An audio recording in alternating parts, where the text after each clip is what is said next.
여러분, 야구에서 가장 흥미로운 순간이 언제인지 아세요? 잘하던 선수가 잘할 때도 아니고 스타가 증명할 때도 아닙니다. 바로 아무도 예상하지 못했던 선수가 갑자기 터질 때입니다. 그리고 지금 퓨처스 리그에서 그 이름이 계속 들려오고 있습니다. 바로 KIA 이영재입니다. 불과 1년 전만 해도 이영재를 두고 장타형 타자라고 부르는 사람은 거의 없었습니다. 컨택은 나쁘지 않다, 수비는 성실하다, 팀에 필요한 조각이라는 평가는 있었지만 홈런이나 장타와 연결되는 이미지는 솔직히 희미했죠. 팬들 기억 속의 이영재는 조용한 선수에 가까웠습니다. 그런데 상황이 완전히 달라졌습니다. 퓨처스리그에서 타구가 담장을 넘어가기 시작했고 외야 깊숙한 곳을 가르는 장면들이 반복됩니다. 단타 타자가 아니라 한 방으로 경기 분위기를 바꾸는 타자처럼 보이기 시작한 겁니다. 여기서 자연스럽게 질문이 나오죠. 이게 진짜 실력인가? 아니면 그냥 반짝인가? 이 질문이 중요한 이유는 이영재의 변화가 단순히 숫자 몇 개로 설명되지 않기 때문입니다. 홈런 개수만 늘어난 게 아니라 타구의 질 자체가 달라졌습니다. 예전에는 잘 맞아도 야수 정면으로 가던 공들이 이제는 같은 스윙인데도 더 멀리, 더 강하게 뻗어나갑니다. 이건 우연으로 보기 어려운 변화입니다. 사실 KIA 내부에서는 이 변화의 조짐이 아주 없었던 건 아닙니다. 작년 시즌이 끝난 뒤부터 이영재의 타격 접근 방식이 조금씩 달라졌다는 이야기가 나왔습니다. 무조건 공을 맞히는 데 집중하던 스타일에서 자기 존을 정해놓고 기다리는 타자로 바뀌기 시작했다는 거죠. 이 변화는 생각보다 큽니다. 예전에 이영재는 공이 오면 일단 맞히자는 느낌이 강했습니다. 그러다 보니 스윙이 작아지고 장타를 만들기에는 한계가 있었죠. 하지만 지금의 이영재는 다릅니다. 볼 카운트가 불리해져도 자기 스윙을 유지하고 좋은 공이 오면 망설이지 않고 강하게 돌립니다.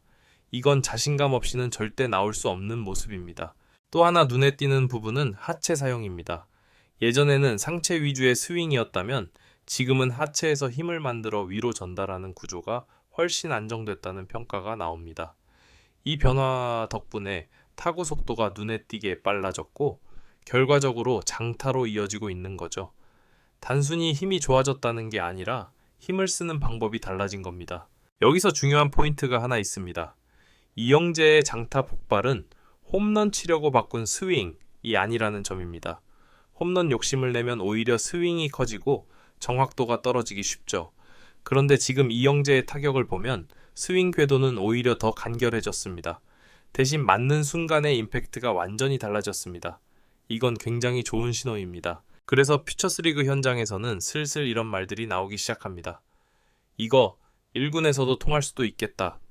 물론 아직은 조심스럽습니다. 퓨처스리그와 1군은 분명히 다르고 상대 투수의 수준도 차이가 크죠. 하지만 중요한 건 이영재가 이제 올라와도 할 게 없는 선수가 아니라는 점입니다. 최소한 기대해볼 수 있는 무기를 하나 갖게 됐다는 거죠. 이 변화가 더 흥미로운 이유는 KIA 타선의 구조와도 연결되기 때문입니다. KIA는 최근 몇 년간 상위 타선은 강하지만 하위 타선에서의 장타력이 아쉽다는 평가를 받아왔습니다. 만약 이영재가 이 장타력을 유지한 채 1군에 안착한다면 타선 전체의 짜임새가 완전히 달라질 수 있습니다. 지금의 이영재는 딱 그런 위치에 있습니다. 주목받지 않던 선수, 그래서 부담이 적은 상태, 실패해도 아직 더 봐야지 라는 시선, 성공하면 왜 이제야 나왔지? 라는 반전. 선수에게는 가장 위험하면서도 가장 좋은 타이밍입니다. 하지만 아직은 시작일 뿐입니다. 이 장타력이 진짜인지 아니면 퓨처스리그 한정현상인지, 그리고 이 변화가 2026년이라는 큰 무대에서도 이어질 수 있을지 먼저 가장 많이 나오는 질문부터 짚고 가야 합니다. 힘이 원래 이렇게 좋았던 선수였나? 결론부터 말하면 이영재는 갑자기 근육이 붙어서 홈런을 치기 시작한 타입은 아닙니다. 오히려 예전부터 기본적인 파워는 있었지만 그 힘을 경기에서 꺼내 쓰지 못했던 선수에 가깝습니다. 다시 말해 재능이 없던 게 아니라 활용법을 찾지 못했던 거죠. 과거의 이영재는 굉장히 성실한 타자였습니다. 코치가 원하는 방향으로 맞히고 팀 배팅을 우선하고 삼진을 줄이는 데 집중하는 스타일. 이런 선수들은 퓨처스리그에서는 꾸준히 살아남지만 반대로 자기 색깔이 흐려지기 쉽습니다. 강점이 분명하지 않으면 잘하지만 애매한 선수라는 평가를 받기 쉽죠. 그런데 이영재는 이 지점에서 방향을 틀었습니다. 더 이상 모든 공을 맞히려 하지 않고 칠 수 있는 공만 강하게 치는 선택을 하기 시작한 겁니다. 이 변화는 생각보다 큰 결단입니다. 왜냐하면 타율이 떨어질 수도 있고 삼진이 늘어날 수도 있기 때문이죠. 하지만 이영재는 이 리스크를 감수했습니다. 그 결과가 지금의 장타 폭발로 이어지고 있는 겁니다. 기술적인 부분에서도 분명한 변화가 보입니다. 예전에는 배트가 공을 밀어내는 느낌이었다면 지금은 임팩트 순간에 배트가 공을 찍어내는 장면이 자주 나옵니다. 이 차이는 타구 속도에서 바로 드러납니다. 같은 스윙 크기인데도 타구가 더 빠르고 더 멀리 갑니다. 이건 훈련 없이 하루아침에 나올 수 있는 결과가 아닙니다. 또 하나 주목할 부분은 이영재의 볼 선택 능력입니다. 장타가 늘었다고 해서 무작정 공격적으로 변한 게 아닙니다. 오히려 초구를 쉽게 건드리지 않고 자기가 노린 존의 공이 들어올 때까지 기다리는 모습이 늘어났습니다. 이건 타자가 자기 스윙에 대한 확신이 생겼다는 뜻입니다. 이 공이면 넘길 수 있다는 믿음이 있어야 가능한 접근이죠. KA 내부에서도 이 변화는 꽤 긍정적으로 받아들여지고 있습니다.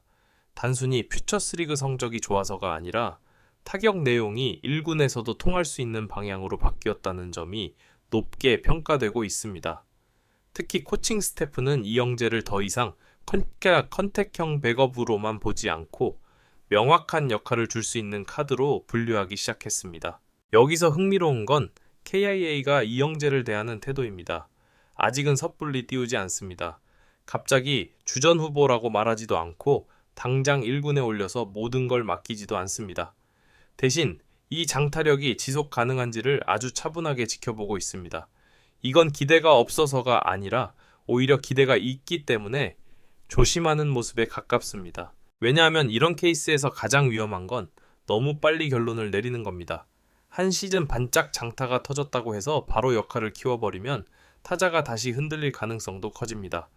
KA는 이영재가 홈런 타자가 아니라 장타를 칠 줄 아는 타자로 자리 잡길 바라고 있습니다. 이 차이는 굉장히 큽니다. 이 지점에서 자연스럽게 2026년 이야기가 나옵니다. 2016년은 이영재에게 있어서 더 이상 가능성을 이야기하는 해가 아닐 수 있습니다. 이제는 쓸 수 있느냐 없느냐를 보여줘야 하는 시기죠. 그리고 지금의 장타력은 그 질문에 답할 수 있는 가장 강력한 무기가 되고 있습니다. 만약 이영재가 이 흐름을 유지한 채 1군에 올라온다면 KIA 타선은 선택지가 훨씬 많아집니다. 하위 타선에서 갑자기 한 방이 나올 수 있고 상대 투수는 쉬어갈 구간을 잃게 됩니다. 이런 변화는 팀 전체 득점 구조를 바꿀 수 있는 힘을 가집니다. 하지만 아직 끝난 이야기는 아닙니다. 이 장타력이 1군 투수들 상대로도 유지될 수 있을지, 그리고 이영재가 이 변화 속에서 자기 페이스를 잃지 않을 수 있을지, 이제 마지막 단계만 남았습니다.